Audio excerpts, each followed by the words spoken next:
Hey all, Dr. Jared here. Appreciate you taking the time to really dive into our 2025 gut reset. As you likely already know, the gut is responsible for so much more than digestion, and especially with our most popular new blockbuster drugs, specifically affecting the gut for weight loss, diabetes, and a variety of other things. This is certainly a hot topic, but also over the years, there's been all sorts of research showing how the gut affects your metabolism, your weight gain or loss, your energy levels, your sleep quality, how clear you think, how happy you are, and so many more things. And so really our main goal for this seminar is to expose you to and get you to think about what you're doing to support your gut, what things may be really significantly helping or hurting your gut, and you don't even realize it. And as much as anything, empower you to make the best decisions for yourself, your family, and those you love and care about. So, looking at that, starting with our seminar, there's just a reality that 70 million Americans or more have gut disorders. This is caused by a variety of things, from what we eat with processed foods or preservatives or antibiotics that are in meat or dairy, or the antibiotics that are consumed in humans for a variety of life-saving and non-life-saving conditions. But even more than that, just the gut itself is affected by our current Western lifestyle, even things like Roundup in food and GMOs, and there's so many things. So again, really what we're going to do is try and expose you to those things, and also help you realize that if you are suffering with something, or if you're feeling something, even going back to chronic pain, like I talk for a lot of people right now, they talk about chronic pain in their hands. And we'll go into a little bit later why that is or how it happens. So you may have a gut dysfunction or gut dysbiosis and not even know it. You could even also have bacterial imbalances and so many more. But some symptoms that are common but not normal, if you have gut interference or gut imbalance: fatigue, bloating, weight changes, sleep problems, mood swings, food sensitivity, allergies, skin issues, brain fog, and pain. Those are not an all-encompassing list, but a list nonetheless. And so if you have symptoms like that, including the skin conditions of acne, which is super common in teenagers and way more common over the last 30 years than, let's say, maybe some of you that are in the, let's say, the Medicare age range would have had in high school or something like that. But also eczema is very much linked to the gut, but also a variety of other things: red or dry, inflamed skin, rosacea. Also, you may or may not know that hormone imbalances. So when people say, I'm going through menopause, or I have low T, or some of those things also can be affected by the gut. And we're going to cover those one by one here in a moment. But starting with brain fog, I was watching this Joe Rogan podcast the other day, and they had a guest on that was specifically talking about compounding pharmacies, peptides, Ozempic or the like. And they got into a conversation about Twinkies. And it was like, well, Twinkies, frankly, at least at the very, very initial, like the first touch to your tongue, I think it's somewhat non-debatable that Twinkies might taste good.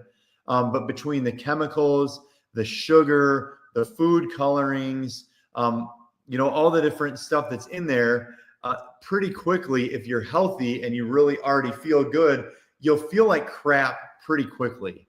Additionally, if you have gut bacterial dysfunction, neurotransmitters, which are most linked with mood, like serotonin and dopamine, but other neurotransmitters, there's a brain-gut connection. And so if you're having trouble thinking, you may want to look at what you're eating, or you may want to look at how your digestion is. How many antibiotics have you been on, and the like, and what are you doing to, on a daily basis, help heal and repair your gut? Because at some level, if you're eating like even a healthy but typical American, you're exposing your body to a variety of things that are going to damage your gut bacteria. One of the ways to know that your body is not healing when you sleep is if you wake up tired, even after you sleep. And so there is a possibility that your mitochondria, which is your powerhouse in your cells, might not be getting enough fuel. And so I mentioned briefly already, but 90% of all serotonin production is produced in the gut. So, and I'll tell you, I had actually had an experience with this recently where, well, I thought and think that I do have a healthy gut, just being exposed to things when I was younger, when I was maybe less holistic. My wife and I are doing a supplement protocol to kill off parasites.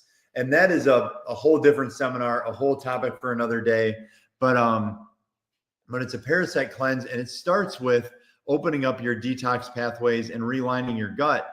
And in the die-off of the bad bacteria for about 10 to 11 days, I had what's medically called gut dysbiosis. And even though all I was taking was supplements, I was getting enough sleep, I was working out, I was getting adjusted, for probably the first time in my life, I felt what I believe was depression. Like, it was blah. I couldn't feel good. I didn't necessarily feel terrible, but clearly there was a blockage in serotonin production in my gut. And literally as soon as I tapered back on this gut cleanse and gut repair, I went to half doses. Within a couple of days, my mood came back, my serotonin must have regulated. And once we got past a certain point where the gut was lined properly, I've never felt that again, but it was amazing to me. And it makes me really, I would say, more empathetic when somebody is, mentally struggling, but also, when somebody is, whether it's mental struggle or trouble with sleep or any of these things, one thing to really look at is, while it's maybe not fair, it's maybe not pleasant, it still falls on us, or I'll say even the collective us, the people we love and care about, to really look at what is the root cause of this problem, and how can you, or the collective you, help the body to heal from that. And so, with when you talk about mood, again, 90% of serotonin is made in your gut. And so helping your body heal, choosing to eat cleaner. Those of you that came to the nutrition workshop last month, or that went to the shop with a nutritionist, you something that I think is really cool. And if you read even the book in the summer book club, that advanced plan, because it does help feed the good bacteria in your gut, people tend to, even though they're really limiting sugar and carbohydrates, after a few days, they tend to really have a dramatic increase in their overall mood. And so if you struggle with anxiety, depression, irritability, panic attacks, you want to look at addressing your gut and seeing how much that helps, because it's not just serotonin or dopamine, but also GABA, another hormone that is linked to all sorts of mood function, is affected by gut. Now, here's another one. And this is something to really think about. Well, I will say that I respect and appreciate all the different medical professions out there. One thing that I would say when somebody says, how come you don't work well with my doctor on this? Typically, my response is, the biggest issue is that we look at things differently.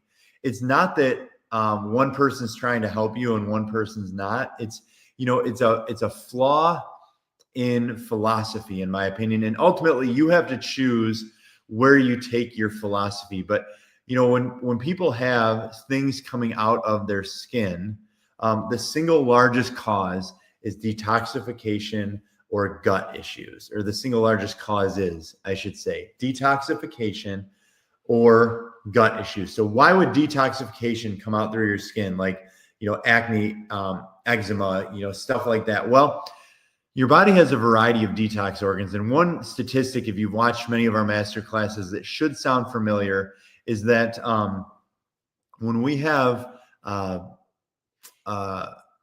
an onslaught of chemicals, whether it's the consumption of medications, food preservatives, breathing in pollution, whatever it might be, your body has specific organs that detoxify you. So you detoxify through your bowels. Your body tries to leave as much toxicity as possible in your intestines and eliminates it, through natural processes. You can all probably figure out what that is. But also you have your kidneys, which remove it through your urination. You have your liver.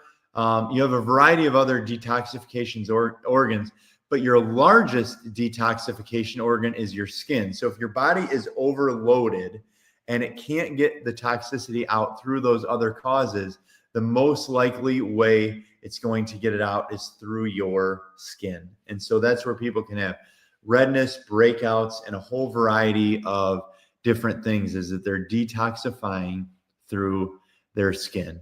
And so the reason I brought up medical professionals, whether it's your primary care doctor or a dermatologist or whatever, there are certain causes that they can find in blood tests or other things. But sadly, as you likely, if you're watching this, you already feel or you already know, a lot of current traditional Western medicine does not address the cause, it covers it up. So for instance, if you were going to put cortisone or corticosteroids on your skin, typically your skin is going to look better, but really all it's doing is shoving everything back in. So it's forcing the other detoxification organs to not only deal with a higher load of toxicity, but also the toxicity from the medication itself. And again, if you're using cortisone, if you're putting things on your skin, I believe that's truly a personal choice. And so we're not saying it's right or wrong, but it is linked to all sorts of other autoimmune diseases. And you start hearing people talk about irritable bowel syndrome, Crohn's disease, colitis, and a variety of other things, eczema.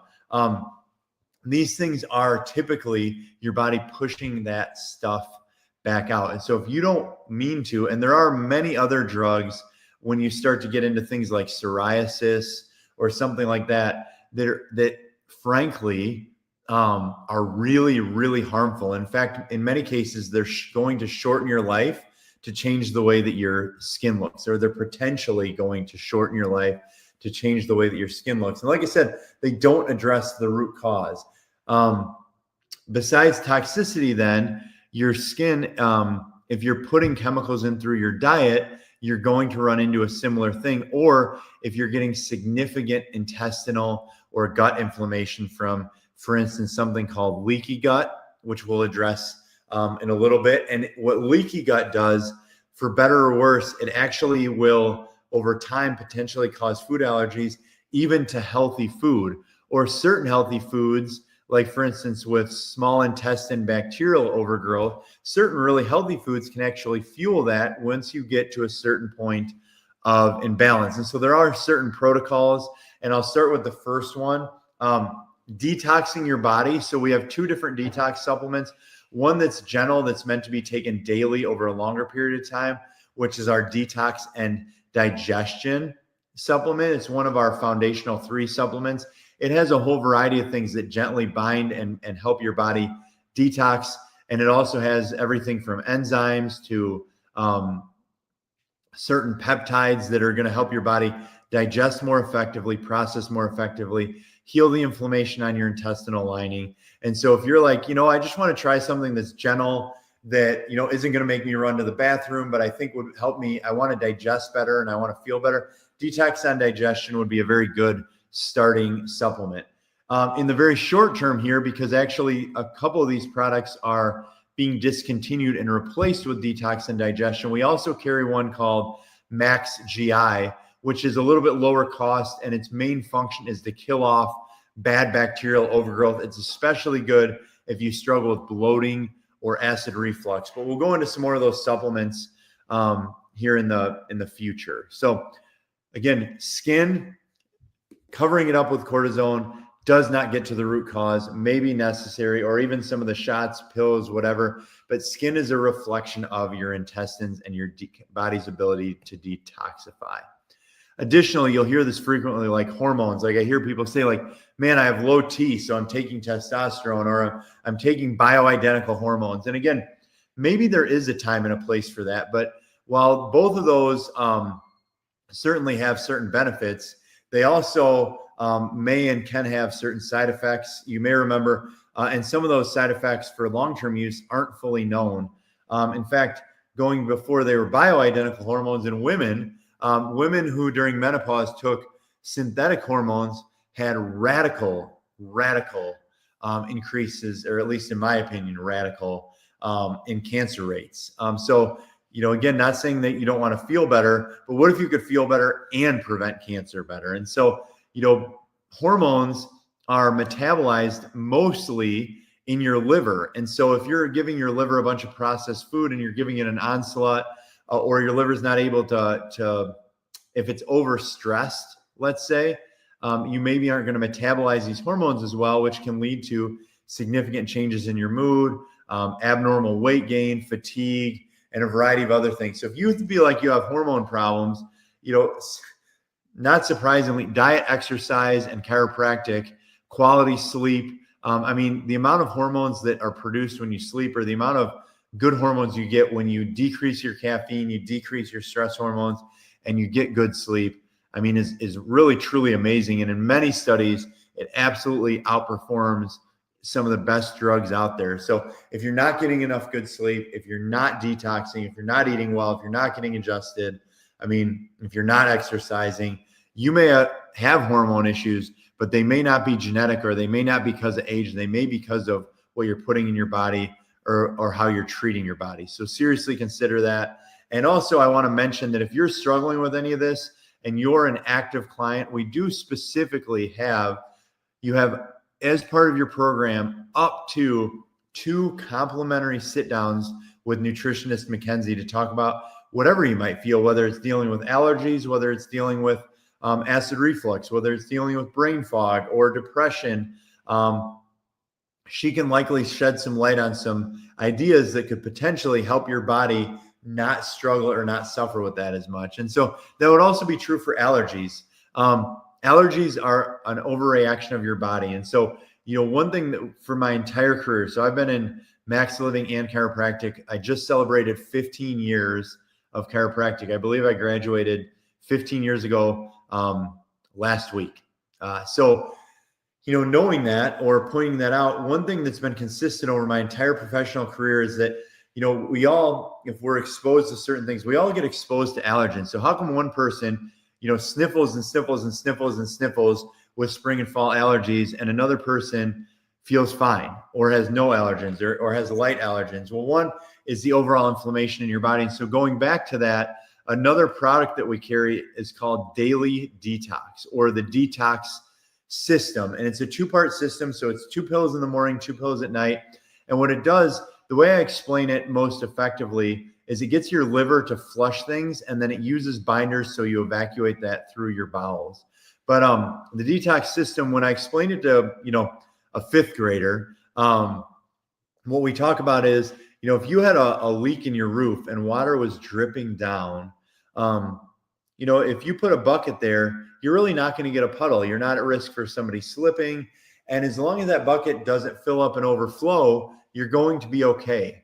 Exposure to allergens, which have also been increased the amount of people who develop allergies through leaky gut, through the massive use of glyphosate with GMO foods, or Roundup with GMO foods, through, there's a variety of causes. Heavy metal exposure through many different causes, some of them preventative medical procedures. If you get immune sensitive, or if you start to get sensitive allergies and your bucket overflows, this is when you start to get miserable. And so there's 2 things that we recommend. The detox system, so today's Thursday that I'm recording this, and there was a gentleman who came in last Saturday, and he was sniffling nonstop. He bought the detox system, and by Wednesday, he was already sniffling radically less in 4 days. Now, is this saying it's a cure for allergies? No, it's saying you're decreasing the overreaction. You're decreasing the overload on your immune system by simply detoxifying or pulling some of these things out. So the detox system, detox and digestion, and actually another one, if you're dealing with seasonal allergies right now, is peppermint oil, which is another thing we carry. A couple of drops of peppermint oil on your tongue.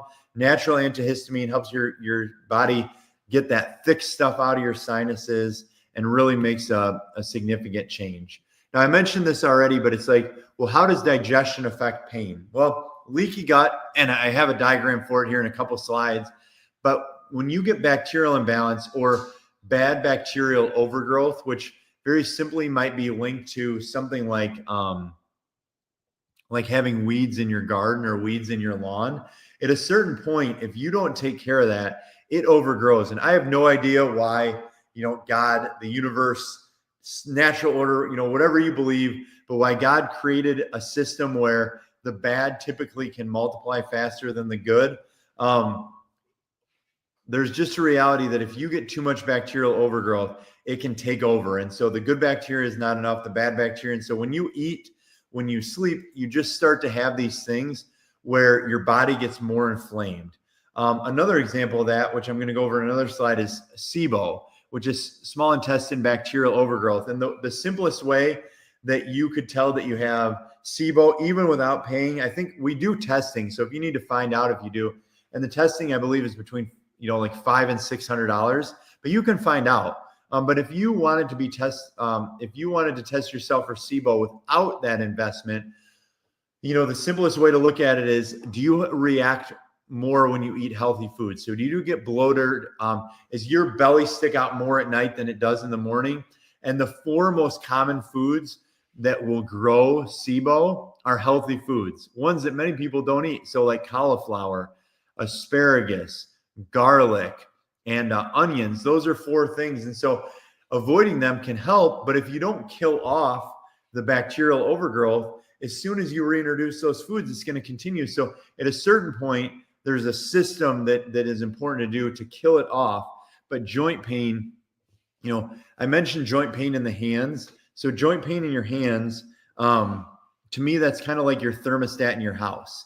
If your hands really start to hurting, unless you work very, physically, manually, like in a whole variety of professions, if you start having more pain in your hands, that's typically a sign of total body inflammation. So you want to look at your joints, but more you'd want to look at what are you eating, how much are you sleeping, how much are you detoxing, how much are you exercising, what are you putting into your gut, what are you doing to prepare it? Have you had an antibiotic recently, or have you had a lot of them in your life? Have you repaired your gut? But joint pain is often a symptom of systemic inflammation. And so looking at this slide here, if you can see it, and I know it's a little hard to see unless you're watching this on a large TV, but on the left of this slide, it talks about a healthy microbiome. And you'll notice the gut wall, which is called the epithelium. What it does is they're all touching. And so they're like a blocker. And so they only let certain things in when they want to, certain proteins, certain nutrients. Once it's broken down or digested better, what can happen when you get dysbiosis or leaky gut is you get holes, or you can have things slide by. So I remember like maybe 8 or 10 years ago when my wife and I did our first food allergy test, mine actually came back decent. I did have several things to work on, but what was crazy to us, as many of you know, my wife does deal with a skin condition, and she was on corticosteroids for a period of time in her life, which has really wreaked havoc. But when we started dating, then we got married and had kids, and we went like literally progressively healthier and healthier lifestyle, bone broth in the morning, or fruit and vegetable smoothies with a protein powder from Max Living. And we did this food allergy test, and literally 5 of the foods she was most allergic to were healthy foods: spinach, strawberries, almond milk, a variety of things. And what were they in? They were literally in the smoothie that she was eating every single morning. And so we were not eating Cheerios. We weren't eating, toast or whatever. We were literally eating healthy fruit and vegetable smoothies every morning, and it was making her more inflamed. It was harder on her skin because she had developed this leaky gut. And so what we did is a leaky gut protocol where she avoided the foods that she had food allergies to. And we do offer that test as well, by the way. So I think a food allergy test is a really good test. And then we do have a leaky gut protocol where you take certain supplements to kill off the bad bacteria. Then they call it like almost like a gut heal and seal. So you take certain supplements, certain amino acids that help seal your gut. And then over time, those gut walls will expand and they'll protect. And so then you don't have to have those food allergies. You don't have to be inflamed when you eat healthy. You don't have to have a lot of the problems that are created from that. And again, you can schedule a consult or you can send us an email at chiropracticfirst811@gmail.com. That's chiropracticfirst811@gmail.com. You could respond on the Facebook or YouTube channel, or you could, for those current clients that have this access complimentary, you could schedule that simply in the office or by calling the office.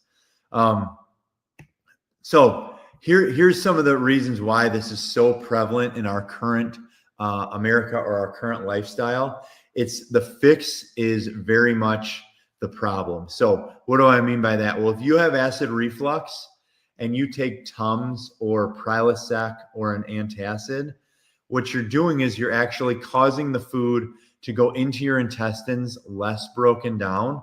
And when it's less broken down, you absorb less of the nutrients. It's harder on your intestines. It can increase leaky gut. And it's one of the reasons why, at least the last time I read about it, antacids or acid reflux medications had the 4th highest side effect rate of all drug classes, and specifically linked to cancer. So it's like the fix is a problem. Hey, I'm having acid reflux, so I take Tums every day and then I'm fine. That might be true, but you may not necessarily be fine. You might feel okay. Similarly, antibiotics. It's shown that I believe it's the National Institute of Health did a huge study in antibiotics, and they found that the safe amount of antibiotics to have in your entire life is 2 rounds of antibiotics in your entire life. And the average American consumes 1 round of antibiotics per year. So if you live to 78, on average, you'll have had 78 rounds of antibiotics, which destroy your gut bacteria, create huge inflammation, huge side effects. And not that I like talking about cancer so frequently, but you really should. That new Max Living book is phenomenal, and it goes through a lot more in this in a lot more depth. But really, what I'm talking about is if you have those antibiotics, they're linked to cancer. And that National Institute of Health or FDA study, I can't remember where it was from, showed that every antibiotic over 2 increased your risk. So it's not like it's set 2 or 78. It's like 3 is worse, 4 is worse, 5 is worse, 6 is worse. And so like coming into the winter here, I understand that you don't want to have sick kids or you don't want to be sick yourself. So starting to supplement with vitamin D to get your vitamin D levels up to decrease your immune system, maybe doubling your adjustments. If you're a twice a month person, bumping back to once a week through the holidays when you're more likely to get sick. Or, oil of oregano is a supplement that's considered a natural antibiotic. Still a little hard on the gut bacteria, but not near as hard. And so we carry that in both liquid and capsule form. So are you prepared with your quote unquote holistic or natural medicine cabinet so that you don't cause problems that you're not even meaning to? Because I get it. Like if somebody has a severe sinus infection, who wants to be miserable day after day, not sleep, all that kind of stuff? But if you're taking it for non-life-threatening things, or if you're taking it proactively, like when, pediatricians so often give kids antibiotics for ear infections that are 90% viral, and they don't even test to see if it's a bacterial infection. The point of that, the fix is the problem. And then the last one to talk about, all these GLP-1s, which are a peptide, but on that same Joe Rogan podcast, I'm not stating which one it is because it was pretty like they swear a lot, frankly. They were on a roll. But you look at it, I get that GLP-1s are pretty cool in that they you could act the exact same and lose a ton of weight. But again, if you're not looking at it from what is this peptide which turned into a drug, it turns out, if you believe the people that I listen to, and I certainly, what's amazing is, just like anything else drug companies get a hold of, we want to believe that they're doing it for our best, the most or the best for us. But actually, GLP-1s can be highly successful in a much lower dose, which radically decreases the side effects like muscle wasting or damage to your pancreas. They could still cause you to lose weight at a lower dose. And there's other peptides that can be done in conjunction that can protect against muscle wasting, a variety of things. But is that the way that doctors prescribe them? In most cases, no. In most cases, unfortunately and sadly, the drug companies run such a racket that most people go on the highest dose first instead of titrating up, which makes absolutely no sense. So if you love GLP-1s, if you want to lose weight, again, I'm not saying you shouldn't, but they do come with a plethora of side effects. And, frankly, the dosage is the most concerning part, but they come with a plethora of side effects, including depression, lowering stomach emptying, muscle wasting, and a whole variety of others. And so they can suppress symptoms, but they cause more dysfunction. And as I said just a moment ago, Ozempic and GLP-1s, quick fix, but they also can paralyze your gut. I already talked about SIBO, or small intestinal bacterial overgrowth. I want to talk about irritable bowel syndrome because, again, I just had a client come in the other day and they were like, yeah, it was ridiculous. My doctor said I don't have Crohn's, I have irritable bowel. And once I get done with the antibiotic they give me, there's a whole bunch of drugs that I can take to just not feel it. Now, do I want, if I was running to the bathroom all the time, would I want a quick fix? Of course. Would I want, but if you're not addressing the root cause of the problem, what you run into is it works for a little bit, but it causes so many others. So irritable bowel syndrome can be a neurologic issue. It can actually, many people believe, be a chiropractic issue, but a lot of times there's also gut involvement. And so trying to address that can make a big, big difference. Last thing, and then I want to talk about part of the fix or the adjustment. The concept that acid reflux is from too much stomach acid has very, very much been debunked. It can be caused by too little acid. It can be caused by poor motility, like from those GLP-1s where food's not moving through you, or it can be caused by valve imbalance. And so, acid reflux, again, max GI, detox and digestion. But I do want to cover, before we finish this first one, the gut reset protocol. So there is a 4-month, two supplements per month. There is a 4-month. If you're like, man, I'm on an acid and reflux medicine, I've been taking Prilosec for 30 years, or I have irritable bowel syndrome, I have Crohn's, I have eczema, I have skin issues, I have brain fog, I have chronic pain, something to consider trying is this 4 R's gut reset protocol. And again, if you're going to do that, I would strongly suggest you meet with Mackenzie and she can go through how to do it, but it's very straightforward. It's 2 months of several different supplements: GI repair, GI replace, GI remove, GI replenish. And so, you're going to take these supplements in 2 parts at a time, removing or killing off the bad bacteria, repairing the intestinal lining, starting to replenish the good bacteria, and then using a spore-based probiotic to grow the right ones for you.